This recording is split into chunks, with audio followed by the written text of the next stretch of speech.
Arranquemos de una vez con este análisis a fondo del capítulo 2 de Malaquías. Lo que tenemos entre manos no es simplemente un documento antiguo empolvado, es una exploración fascinante, literalmente un mapa anatómico de cómo un texto milenario construye una narrativa súper impactante sobre el colapso social y espiritual.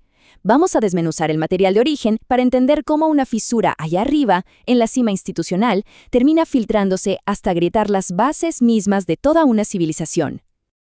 Para darle estructura a nuestro repaso de hoy, seguiremos este camino. Primero, la reprensión a los sacerdotes. Pasamos a la deslealtad comunitaria.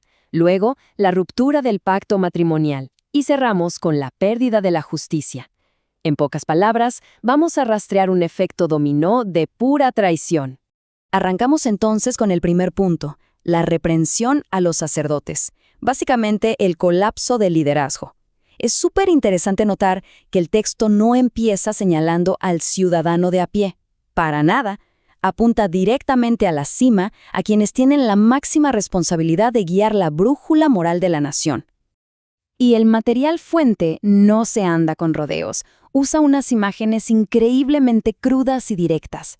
La advertencia dice literalmente: enviaré maldición sobre vosotros, os echaré al rostro el estiércol de vuestros animales sacrificados.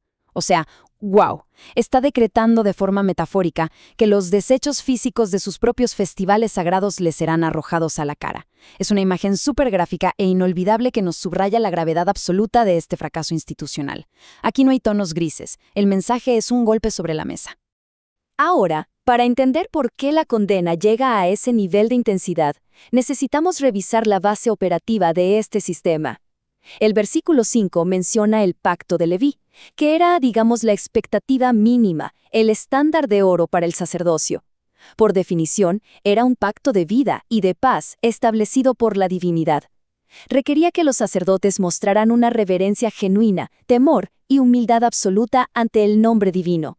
Este pacto era el cimiento indispensable de paz y orden, algo que debía ser inquebrantable para mantener unida a toda la sociedad. Y esto nos regala un contraste brutal entre la expectativa y la cruda realidad. De un lado tenemos al líder ideal, con la ley de la verdad en la boca, caminando en paz y justicia y apartando a mucha gente de las malas decisiones gracias a su buen ejemplo. Pero, del otro lado, están los sacerdotes corruptos, que son el blanco de esta tremenda reprensión. Ellos se desviaron por completo del camino, hicieron que muchísimos tropezaran con la ley y mostraron un favoritismo descarado. Es literalmente la antítesis de su propósito original.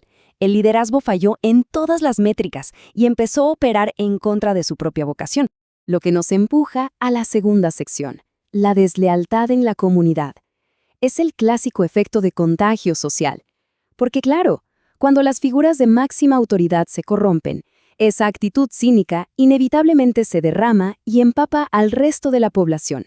El texto utiliza un recurso dialéctico genial y lanza unas preguntas al aire para exponer esta hipocresía. ¿No tenemos todos un mismo Padre? ¿No nos ha creado un mismo Dios?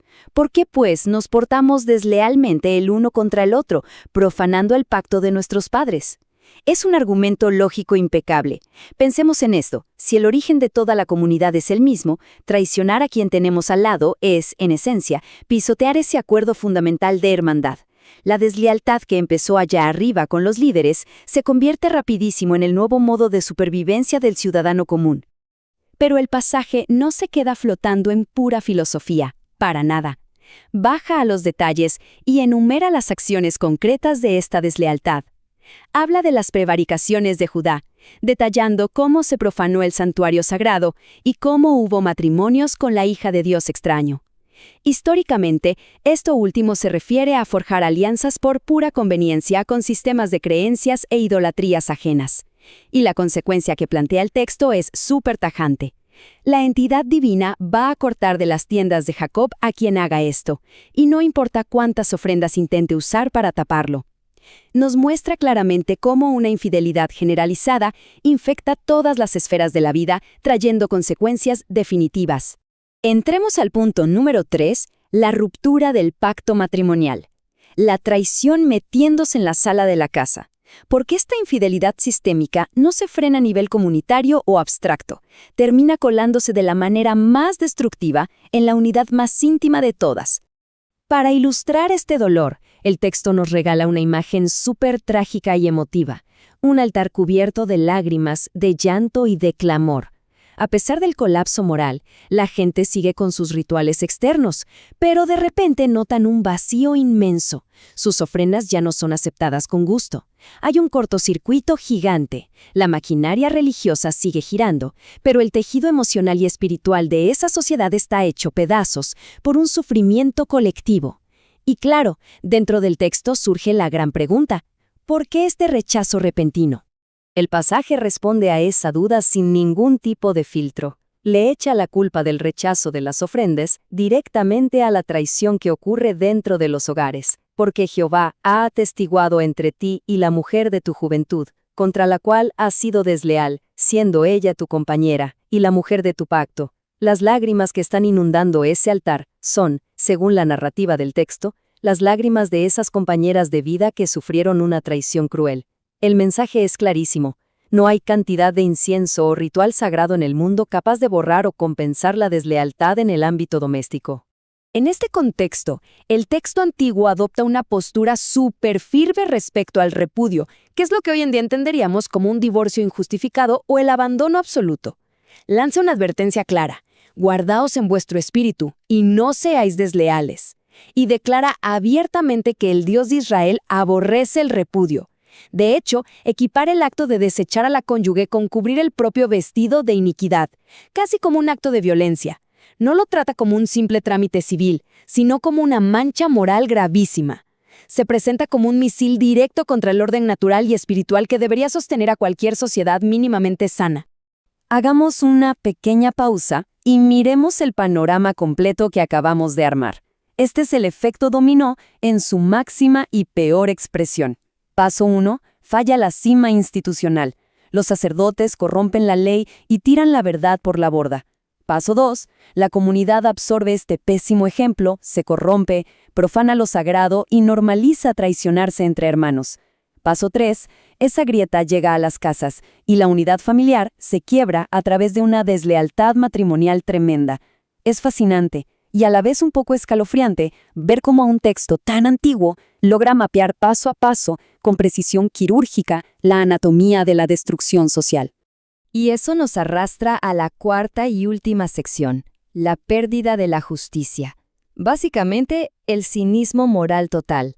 Porque cuando la verdad se descarta sistemáticamente como hábito, el punto de llegada inevitable es una distorsión completa de la realidad.